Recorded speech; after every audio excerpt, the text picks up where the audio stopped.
Hello guys, and welcome to, I guess not really a special Pokemon Go video, but something I had time to make today that I wish I looked into before playing, and it is, of course, how you obtain Pikachu as your starting Pokemon. And what I wanted to do was just to make a recording of how this happens within the game when you do all the things from the very start, including every single bit of walking around. So you start by talking to Dr. Poop Hands there, and you can just pretty much tap his introduction if you don't want to be reading the game introduction. Obviously I've done it quite a few times now, but that is the start. Then you select the character, a male or female, and for once I selected a male character. I've been doing that in Pokemon Go, and though I do appreciate looking at a nice female instead. Not going to go much into the customization option here because you guys can fill around with that. Those of you that are very new to the game, fool around, customize your character, make it look as you want.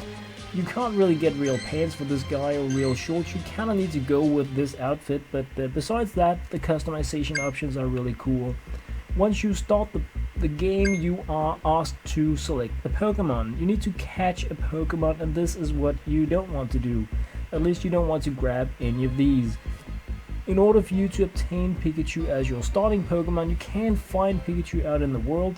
You need to leave these Pokemon. You need to walk away from them.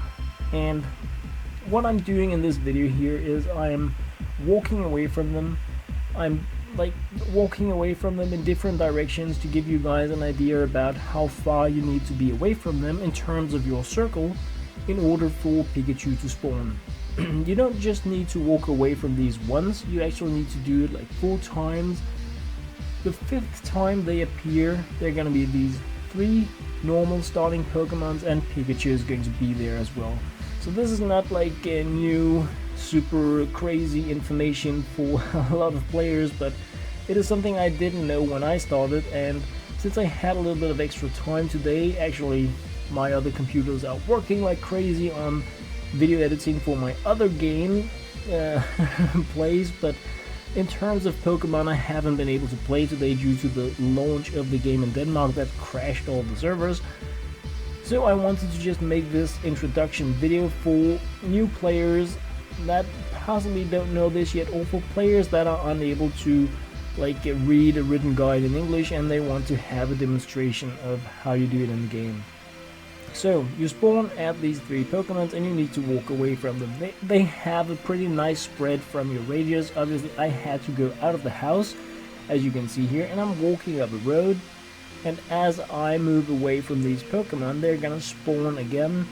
Like, hey, you forgot us, you need to select one of us. Don't tap them. Just don't do it if you want Pikachu as your starting Pokemon. As soon as you have moved enough away from them to like they're no longer in my screen, they're no longer within my radius, they pop up again, and only you can see these Pokemon. So if you're walking with friends, normally when you're playing this game, you kind of share Pokemon so that if I see a Pokemon and you're standing next to me, you can see the same. But with these starting Pokemon, and that includes Pikachu, other players can't grab them. So these are just there for you. You can't share them with anyone. You can't really affect anything else than your own game with them. And you just walk away from them again. They disappear from your screen. They go your circle, your radius, your area where you can select Pokemon no longer has them. Just keep going and they're gonna pop up again. Once again, we have no Pikachu. And what I'm doing here is that I'm circling back towards the house that I'm in, pretty much just going the same route backwards. You don't really need to go in one straight line in one direction, but you need to gain a bit of distance from them, and I'm going to be showing you guys that now, because what I'm going to do is that I'm going to actually circle through the house, throughout the garden, and they're not going to despawn by that. And it is just really to demonstrate that it's not enough that you walk around, you need to gain a bit of distance to them in order for them to despawn and kind of reset. So here they came again, clustered a little bit more together now. We don't care, we don't want them.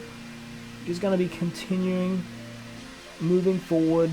We want a spawn with Pikachu in it. I've heard rumors that you need to do this more than 4 times, more than 5 times. I don't know like what the truth of it is, how many times you actually need to do this in order to get Pikachu. We have tested it 3 times in the family now, and it has been pretty consistently. They need to spawn 4 times and then you get Pikachu. Here we have it once again, just moving past them, and as you can see now on the map, I'm actually walking into the house, and I'm going to be walking around in the garden, going to the other side of the house, and even though I'm actually walking more now than I did before, they are not despawning. They are not spawning again with Pikachu in the mix, so to say. So you really need to make sure that you gain enough distance in any direction on the map for them to despawn. See, I'm walking around here, walking like crazy around in the garden, through the house and around the garden again, and they're just staying in their position because I am within range still. So I'm walking all the way throughout the garden to the other side where there is another road, and as I gain that additional distance to them, right now I'm actually circling back towards them. I'm really trying to walk around, even though this makes for a longer video than it needs to be. I just wanted to demonstrate that it is not the amount of like meters or feet or yards or whatever you calculate distances that determine if they despawn or not. You need to have a straight distance from them that makes them despawn, and that is yeah, pretty much what I wanted to show you guys. Once you get enough distance for like the last time, you're gonna see 4 Pokemon spawn instead of just 3, and this is of course where you can select Pikachu as your starting Pokemon.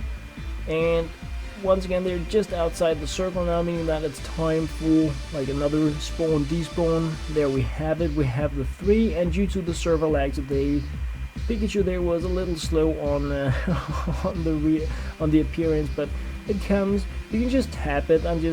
Because I need to go, I'm walking around with my MacBook in one hand and my phone in the other, playing while recording, so I kind of want to circle back into the house to end the recording. So I'm just walking by it here, but I am going to grab it, and I'm also going to just in this video here demonstrate how you can actually curve the ball, the Pokeball, for a bit of like show effect, or to gain a few extra experience points while playing, or just for the fun of it. So when you select your first Pokemon, you have the option to turn on the camera, or you can say maybe later. Personally, I prefer playing the game with the camera on because it shows me the Pokemon in the real world where I am. I think it's really exciting to play the game that way. I think it's really cool to make videos where I can share my actual gaming environment and not just some random background. The game does seem to run better when you don't have the camera on. A lot of the like older generation devices appear to play the game better when you don't have the camera on. And that's not the only thing. When I play with my camera on, the positions of the Pokemon on my screen are different than the position on the screens when I don't have the camera turned on. It's easier to aim, it's easier to hit, it's easier to catch Pokemon when you don't have the camera on. That's my experience based on me playing and my 4 kids. Others may have completely different opinions on it. I wanted to share from my experience playing the game for 5 days now, how it is for us here, and yeah, not having the cam on makes for more smooth gameplay. You can just toss the Pokeball away, put your finger on it, hold it until the colored circle gets as small as possible. It's going to make for an easier catch. But you can also twirl the ball around, just hold your finger on it and twirl it around. When you spin it, throw the Pokeball to the other side, like if you're going clockwise, and spin the Pokeball out clockwise on the screen, then it will curve back in and hopefully hit. If you hit, you get a little extra something for hitting it with a curveball. It's most of the time it's really a waste of resources, it's a waste of Pokeballs doing it, but it's really fun, it looks really amazing, and yeah, that was pretty much what I wanted to share this time around.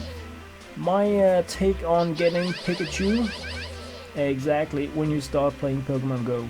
For now guys, thank you all very much for watching.